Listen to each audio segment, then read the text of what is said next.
मिश्रा जी के यहाँ पहला लड़का हुआ तो पत्नी ने कहा, बच्चे को गांव के सरकारी विद्यालय में शिक्षा दिलवाते हैं। मैं सोच रही हूं कि सरकारी विद्यालय में शिक्षा देकर उसे अच्छा नागरिक बनाऊंगी।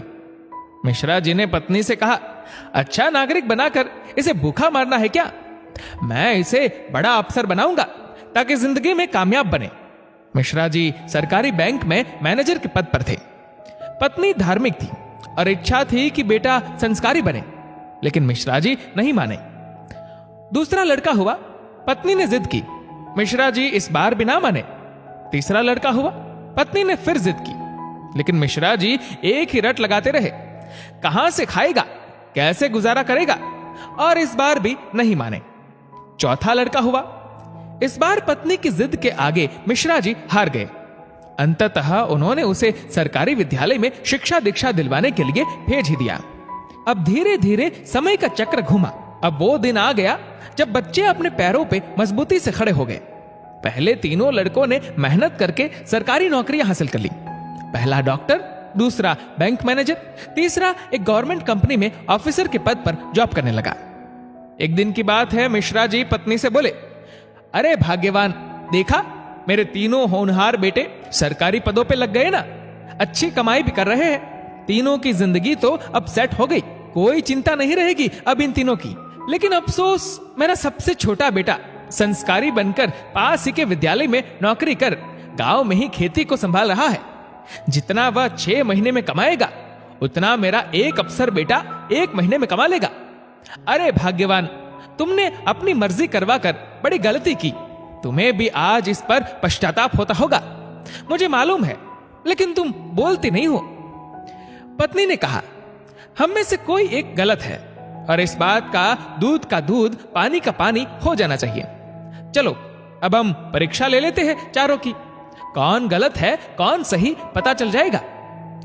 दूसरे दिन शाम के वक्त पत्नी बाल बिखरा अपनी साड़ी का पल्लू फाड़कर और चेहरे पर 1-2 नाखून के निशान मारकर आंगन में बैठ गई और पतिदेव को अंदर कमरे में छिपा दिया। बड़ा बेटा आया, पूछा, मम्मी क्या हुआ? जवाब दिया, तुम्हारे पापा ने मारा है। पहला बेटा बोला, बुढ़ा सठिया गया है क्या? कहां है, बुलाओ। मम्मी ने कहा, वो घर पर नहीं है, बाहर गए हैं।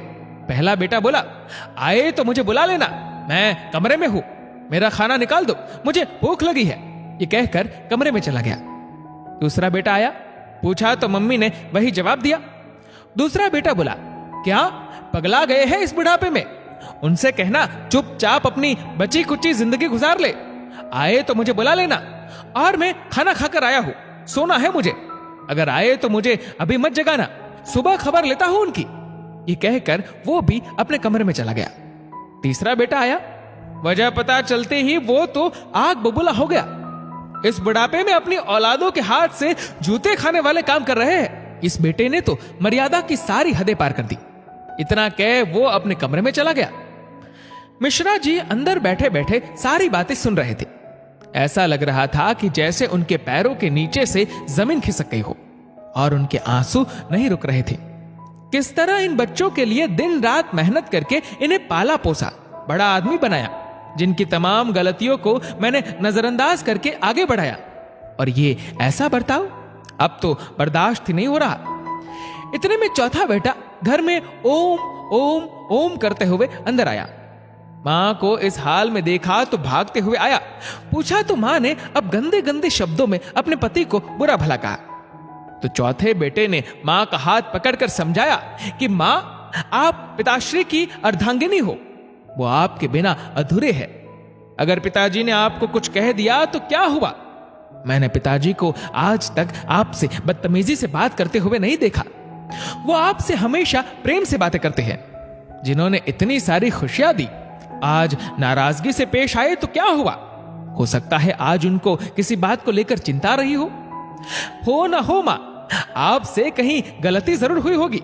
पिताजी आपका कितना ख्याल रखते हैं। याद है ना आपको, 6 साल पहले जब आपका स्वास्थ्य ठीक नहीं था तो पिताजी ने कितने दिनों तक आपकी सेवा की थी।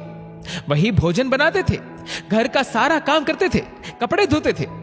तब आपने फोन करके मुझे सूचना दी थी कि मैं संसार की सबसे भाग्यशाली औरत हूं। तुम्हारे पिताजी मेरा बहुत ख्याल रखते हैं। इतना सुनते ही मां बेटे को गले लगाकर फफक फफक कर रोने लगी। मिश्रा जी आंखों में आंसू लिए सामने खड़े थे। अब बताइए क्या कहेंगे आप मेरे फैसले पर? पत्नी ने मिश्रा जी से पूछा।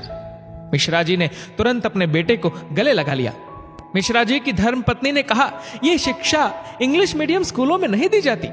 ये शिक्षा तो परिवार के व्यवहार व संस्कारों से मिलती है। अब मिश्रा जी को एहसास हुआ, जिन बच्चों पर लाखों खर्च करके डिग्रियां दिलाई वे सब तो नकली निकले। जीवन का अंतिम समय कैसे व्यतीत होगा, इसका फैसला आपका धन नहीं बल्कि आपके द्वारा किए गए व्यवहार और दिए हुए संस्कार तय करेंगे।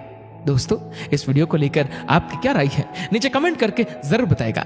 और अगर आपको वीडियो अच्छा लगा हो तो इस वीडियो को लाइक करेगा, शेयर करेगा ज्यादा से ज्यादा लोगों तक, और ऐसी ही और भी इंस्पिरेशनल वीडियोस के लिए सब्सक्राइब करें हमारे यूट्यूब चैनल को और फेसबुक पर फॉलो करें हमारे पेज को।